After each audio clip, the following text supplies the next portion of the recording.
জনাব আলাউদ্দিন মোহাম্মদ যেটুকু বললেন রাকিব আল হাসান, কাতার বা মধ্যপ্রাচ্যের অন্য কোনো দেশ আর্থিক সহায়তা করতে পারে, প্রত্যাবর্তনের ক্ষেত্রে তাদের ভূমিকা কি হতে পারে? যেই আহ্বানটি প্রধান উপদেষ্টা জানিয়েছেন যে চাপ তৈরি করা, মধ্যপ্রাচ্য, কাতার, সৌদি আরব এরা মিয়ানমারের উপরে কতটা চাপ তৈরি করতে পারে, নাকি শুধু এই আর্থিক সহায়তা পাওয়ার উদ্দেশ্যেই এই ধরনের সম্মেলনের আয়োজন? হ্যাঁ, ধন্যবাদ এবং গ্লোবাল টিভির দর্শকদের ধন্যবাদ জানাচ্ছি। মূলত রোহিঙ্গাদের যেই ইস্যুটা বাংলাদেশ ফেস করছে, এটা ঘনীভূত হয়েছে গত 2017 সালের পর থেকে, কিন্তু তার আগেও কিন্তু আমরা দেখেছি বাংলাদেশ এ ধরনের সমস্যা ফেস করেছে এবং এটা কার্যকর সমাধান পেয়েছিল। 17 সালের পরে ব্যাপক হারে বেড়েছে। হ্যাঁ, 17 সালের পরে, হ্যাঁ রাইট, আমরা তো সীমান্ত খুলেই দিয়েছি। জি জি, তো এইটা প্রথমত এটা আমাদেরকে অ্যাকসেপ্ট করতে হবে যে ওই সিচুয়েশনটা হ্যান্ডেল না করতে পারাটা ছিল একটা বড় রাষ্ট্রীয় বিপর্যয়। এটা আমরা যেভাবেই আমরা ব্যাখ্যা করে থাকি না কেন, এটা কোনো রাষ্ট্র আরেক রাষ্ট্রের উপরে এইভাবে আপনার কোনো শরণার্থী তাদের নিজ দেশের নাগরিকদের চাপিয়ে দিতে পারে না। এবং বাংলাদেশ যেটা করেছে ওই সময়, বাংলাদেশ তার মানে এটাকে সফট বলা যায় না, বরং এটা এমন একটা জায়গা যে সে ইন্ডিয়াকে ব্যালেন্স করতে গিয়ে আমরা আসলে স্ট্রং কোনো অবস্থান নিতে পারি না। তখন বলা হয়েছিল মানবিক কারণ। না, মানবিক, পৃথিবীতে মানবিক কারণের একটা বাউন্ডারি আছে। আপনি সবসময় এটা আমাদের খেয়াল রাখতে হবে যে রাষ্ট্র মূলত নেগোসিয়েশনের উপর ভিত্তি করে টিকে থাকে। আপনি একই রাষ্ট্রের সাথে মানবিকভাবে আপনি যেভাবে শরণার্থী আশ্রয় দেবেন, একইভাবে যদি সন্ত্রাসবাদ মোকাবেলা করতে হয়, একই রাষ্ট্রের সাথে আপনাকে কিন্তু টাফ হতে হবে। তো বাংলাদেশ কিন্তু, আমরা মিয়ানমারের সাথে কয়েকবার আমরা টাফ দেখেছি, বাট আমরা গত 17 সালের যে ক্রাইসিস, এই ক্রাইসিসটা আমরা দেখি যে আসলে কোনো টাফ সিচুয়েশন ছিল না, বরং সরকার একটা প্রচ্ছন্ন একটা ইন্ধন ছিল। যদি এখানে শরণার্থীরা আসে, তো এখানে হয়তোবা বৈদেশিক ফান্ড, যেটা আজকে আমরা দেখছি, সেটা আসতে পারে। পাশাপাশি জিওপলিটিক্যালি এই যে কক্সবাজার এবং চিটাগং যে রিজন, এই রিজন ভালনারেবল হবে। অ্যাট দ্য সেম টাইম এই রিজনে কিন্তু বৈশ্বিক যে প্লেয়ার আছে তাদের একটা আপনার শক্তিশালী ক্ষেত্র তৈরি হবে, যেটা আনফর্চুনেটলি এখন কিন্তু হয়েছে। এখন আমরা দেখেছি যে এই পুরো অঞ্চলটা এখন, তখন আশ্রয় দেওয়ার সময় আমরা এসব ভাবি নাই। আশ্রয় দেওয়ার সময় আমরা হয়তোবা গভীরভাবে ভাবিনি, বাট আমার মনে হয় তখন এটা ভাবার দরকার ছিল যে আমরা আসলে আমাদের সবচেয়ে ভালনারেবল, আপনারা জানেন, যদি আমরা বাংলাদেশের দুইটা খুব গুরুত্বপূর্ণ পয়েন্ট, যেটা বাংলাদেশকে যে কোনো সময়ে বৈশক্তির সাথে ডিল করার সময় খেয়াল রাখতে হবে, একটা হলো আপনার ফেনী যে ফেনী রিভারের সাথে ওই পারের যেই আপনার অংশ, আরেকটা হলো যে আমরা যে তিস্তা ব্যারেজ যেখানে হচ্ছে সেই ওই পাশের অংশটা। এখন বাংলাদেশকে নিয়ে আমরা বিভিন্নভাবে দেখি যে পার্শ্ববর্তী রাষ্ট্রের বিপরীতে আমাদের দেশীয় কিছু আপনার মানে অবিমৃষ্যকারী যারা আসলে দূরদর্শী চিন্তা করছে না, তারা যেভাবে আসলে নিজেরা ম্যাপ এঁকে দেখাচ্ছে, তারাও কিন্তু আমাদের দেশের, আমাদের ভূখণ্ড নিয়ে ম্যাপ এঁকে দেখাচ্ছে যে তোমরা যদি এইভাবে চিন্তা করো, we can also think in that way. So Bangladesh যখনই বহির্বিশ্বের কোনো সমস্যার সমাধান অথবা কোনো সমস্যাকে নিজের কাঁধে নেবে, তখন চিন্তা করতে হবে যে এখানকার যে অখণ্ডতা, এখানকার যে সভরেন্টি, এটা কোনোভাবে ক্ষতিগ্রস্ত হচ্ছে কিনা। এই পয়েন্টটা যদি আমরা মাথায় রেখে রোহিঙ্গার ক্রাইসিসের বর্তমান প্রেক্ষাপট বিবেচনা করতে পারি, প্রথমত হলো যেইভাবে বাংলাদেশ 2017 সালে বর্ডার খুলে দিয়েছিল, সেই একই পলিসিতে যদি বাংলাদেশ সারা বিশ্বকে 100 বছর ধরেও পুশ করে যায়, এই সমস্যা আসলে সমাধান হবে না। বাংলাদেশকে প্রথমেই দেখাতে হবে যে বাংলাদেশ এই যে এখানে একটা রাখাইন স্টেট হচ্ছে, এখানে যে নন স্টেট অ্যাক্টররা যে এখানে অবশ্যই 90% জায়গার নিয়ন্ত্রণ নিয়ে নিয়েছে, তাদের সাথে আপনার নেগোসিয়েশনটা কি স্টেট টু স্টেট লেভেলে হওয়া সম্ভব কিনা? প্রথমত এটা আর সম্ভব নয়, সেই সুযোগ আমরা হারিয়ে ফেলেছি।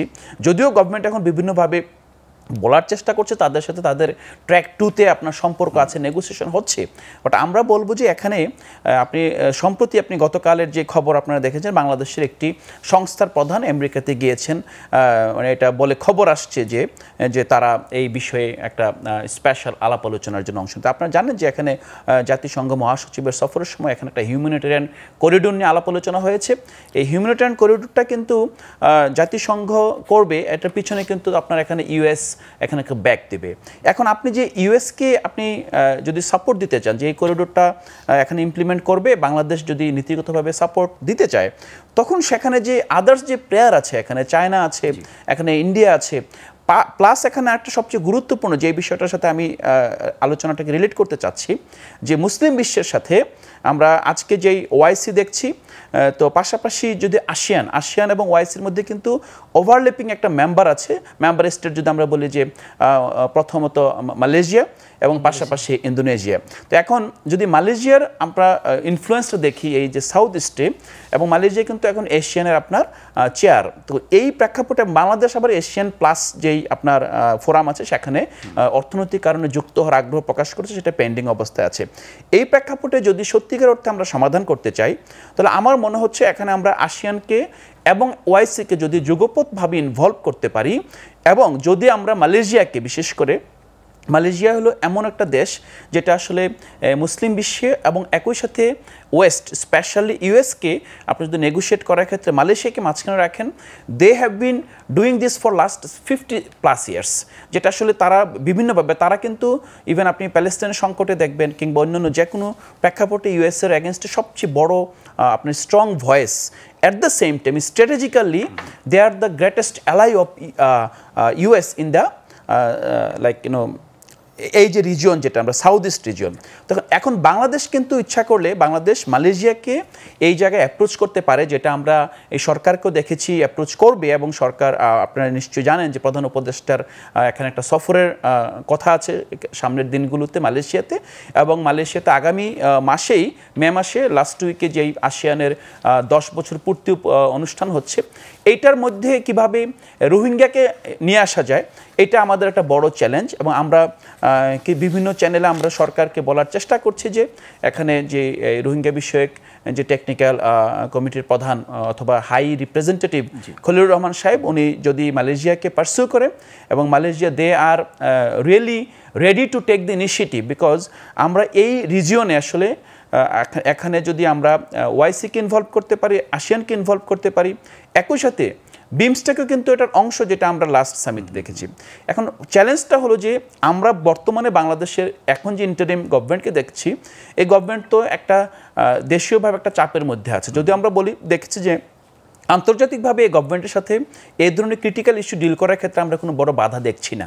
হ্যাঁ, গভর্নমেন্ট খুব কনফিডেন্টলি ডিল করছেন, এবং বিশ্বের যেখানে যাচ্ছেন এই গভর্নমেন্টকে খুব ওয়ার্ম ওয়েলকাম করা হচ্ছে, এবং তাদেরকে কোথাও কোনো কনসার্ন নেই।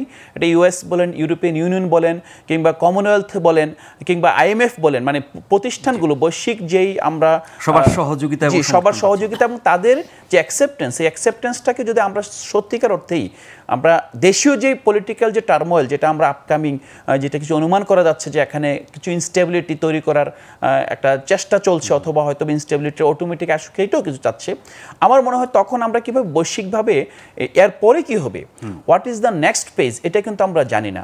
সো আমাদের একটা অ্যাপিল থাকবে ইভেন বাংলাদেশের জনগণের প্রতি, বাংলাদেশের এই বিষয়ে যারা কথাবার্তা বলেন, ইনক্লুডিং আমার ভাই আছেন এখানে যিনি এই বিষয়ে দীর্ঘদিন ধরে কাজ করছেন। তো মূল বিষয়টা হলো যে আমরা আমাদেরকে ক্লিয়ার থাকতে হবে যে ন্যাশনাল যেই negotiation with the cross border নেগোসিয়েশনের ক্ষেত্রে এটা ইন্টারিম গভর্নমেন্ট হোক কিংবা নেক্সট যে গভর্নমেন্টই হোক, এটা যাতে একটা ধারাবাহিক এবং একটা সিনার্জিক্যাল ওয়েতে এই নেগোসিয়েশনটা আগাতে পারে। নিশ্চয়ই যদি এটা না হয়, তখন এই যে আটনাস সামিতে যে আলাদা একটা বৈঠক হলো, এখন দেখেন রোহিঙ্গা সংকট একটা বৈশ্বিক সংকট, এটা আসিয়ান সংকট, এটা রিজনাল সংকট। অ্যাট দ্য সেম টাইম এই সংকটের সবচেয়ে বড় যে আপনার ভিত্তিভূমি অথবা যেই এই জীবাণুটা কিন্তু বাসা বেঁধেছে আমার মানচিত্রের ভিতরে। সো সারা বিশ্বকে পুশ করার দায়টা কিন্তু আমার নিজের স্বার্থে এবং আমার এখানে নিজের অস্তিত্বের স্বার্থে, সভরেনিটি টিকের স্বার্থেই করতে হবে। এটাই হলো আমাদের এই পর্যায়ে এখনকার আপনার স্ট্যান্ড।